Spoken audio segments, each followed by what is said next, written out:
Yn y fideo yma, mi wnawn ni ystyried sut i ffeindio y dosbarth canolrifol ar gyfer set o ddata sydd wedi cael ei grwpio mewn i ddosbarthiadau gwahanol.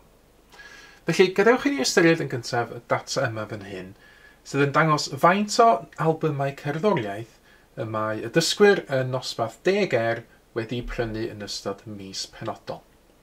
Felly, dyn ni'n gweld yna 11 person yn y dosbarth yma wedi prynu rhwng 10 a 4 albwm, a mae yna 5 person wedi prynu rhwng 10 ag 14 albwm. Nawr, gadewch i ni ystyried beth yw'r nifer canolrifol o albymau cerddoriaeth y mae'r dosbarth yma wedi prynu yn ystod y mis.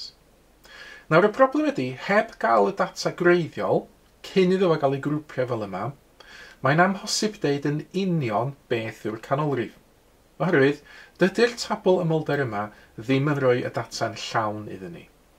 Enghraifft, mae gennym ni un person fan hyn sydd wedi prynu rhwng 15 ag 19 albwm cerddoriaeth, ond faint yn union?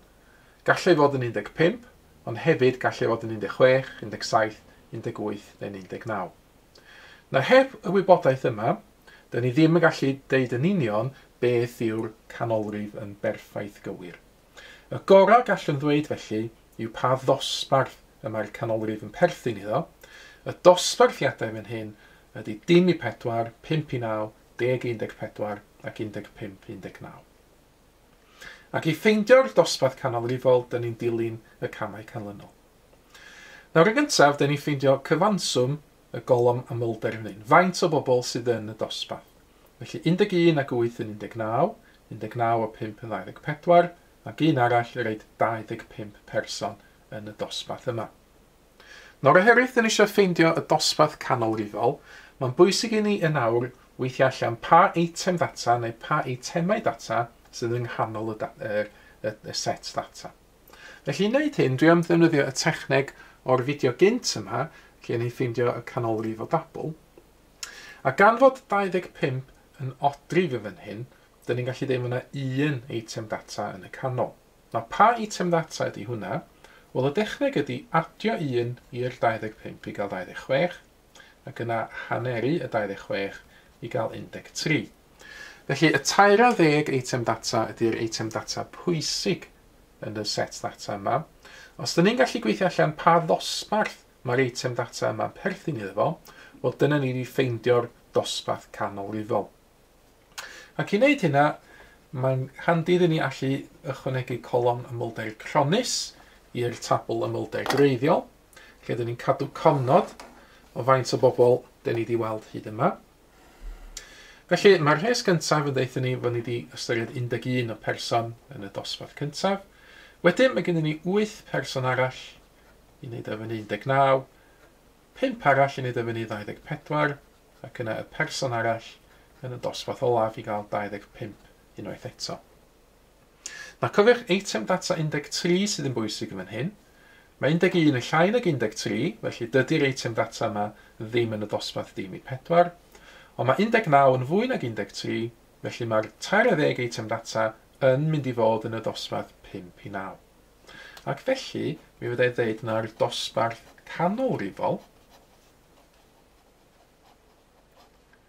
yw 5 i 9.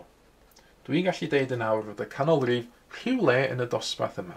Dyn ni ddim yn gwybod yn lle, sy'n gallu bod yn 5, yn 6, yn 7, yn 8 neu 9, ond dyn ni'n gallu deud fod yn rhywle yn y dosbarth yma. Nawr, gadewch i ni wneud yr un math o gwestiwn yn awr, ond hefo data sydd ychydig o wahanol, bydd mae yna ychydig o amrywiaethau'n gallu dod i fyny hefo'r techneg yma. So dyma ni ddata eitha tebyg. Os ydyn ni'n dilyn yr un dull yn awr, dyn ni'n ffeindio cyfanswm y golofn ymwelder. So tro hyn mae gen i 12, 20, 25, 26 eitem data. Na mae hwn yn eilrif, felly mae yna 2 eitem data am fod yn y canol. Beth yw'r eitemau data yma? Wel, dyn ni'n haneri 26 i ffeindio un ohonyn nhw, 13, a dyn ni'n adio un ymlaen i gael un nesaf, sydd yn eitem data 14. Ac eto, dyn ni eisiau ffeindio pa ddosbarth yna o'r mae'r 13 a mae'r 24 eitem data yn perthyn iddo. Ac felly, os nawn ni ychwanegu y golofn ymwelder cronus i fan hyn, i gadw cofnod o'r pobl dyn ni wedi weld hyd yma. Wedyn, os nawn ni adio ymlaen unwaith eto, yr amlderau yn y golwm yma. So 12 i gychwyn, 8 arall i'r 20 iddyn ni, 5 arall i'r 25, a wedyn 1 arall i'r 26 unwaith eto. Mae gafod 12 fan hyn yn llai nag 13 ac 14, dydy'r eitemau data yma ddim yn y dosbarth dim i 4. Ond gan fod 20 yn fwy nag 13 ac 14, mae'r eitemau data yma yn mynd i ymddangos yn y dosbarth 5 i 9. A gan fod y ddau eitem data yma yn y dosbarth yma, felly yn yr un dosbarth, hwn yw'r dosbarth canolrifol. Felly yn fan hyn, y dosbarth canolrifol yw 5 i 9. Un enghraifft arall, dim yn ei dabl tebyg, efo'r rhifau ychydig o wahanol unwaith eto. Yn yr achos yma, faint o bobl sydd gen i fi yn y dosbarth, fel tro hyn, 12, 20, 23, 24 person. Mae hwn yn eilrif, felly mae yna 2 eitem data yn y canol. Yr eitemau data yna ydy eitem data 12, a wedyn yr un nesaf ymlaen 13. Ym mha ddosbarthiadau mae'r eitemau data yma yn ymddangos? Wel eto, os dwi'n ychwanegu colom amlder cronus, adio ymlaen yr amlderau wrth fynd i lawr y tabl. Felly mae gen i fi 12 i gychwyn, wedyn mae gen i fi 8 yn ychwanegol i gael 20. Yna mae gen i fi 3 yn ychwanegol i gael 23, a wedyn 1 arall i gyrraedd y 24 unwaith eto. Nawr y tro hyn, mae'r eitem data yma, y 12fed eitem data, yn ymddangos yn y dosbarth cyntaf, dim i 4. Mae'r 12 yma fan hyn yn fwy na'n un hafal i'r 12 yma yn fan yma. Ond mae'r 13 eitem data yn ymddangos yn y dosbarth nesaf, yr un 5 i 9, roedd mae 12 yn llai nag 13, a 20 yn fwy nag 13. Felly, be dyn ni'n neud yn yr achos yma? Mae eitem data 12 yn ymddangos yn y dosbarth dim i 4, ac mae eitem data 13 yn ymddangos yn y dosbarth 5 i 9. Wel, y techneg efo'n hyn ydy ffeindio cymedr 2 derfan y dosbarthiadau. Hynny ydy, gyda'r eitem data gyntaf yn ymddangos yn y dosbarth dim i 4, diwedd y dosbarth yna, terfan fydd 4, ac mae'r 13 eitem data yn ymddangos yn y dosbarth 5 i 9. Felly, terfan y dosbarth yna, cychwyn y dosbarth yna, ydy 5. A be dyn ni'n neud ydy hyn, dyn ni ddim hefo dosbarth canolrifol yn yr achos yma. Dyn ni'n deud fod gen ni amcamgyfrif o'r canolrif. Felly, yr amcamgyfrif o'r canolrif yw, a be dyn ni'n ddefnyddio ydy cymedr y 2 rif yma, neu'r rhif sydd hanner ffordd rhwng y 2 rif yma. Felly, cymedr 4 y 5, 4 at 5 yn 9, hanner o 9 yn 4.5. Felly, yr amcamgyfrif o'r canolrif ydy 4.5.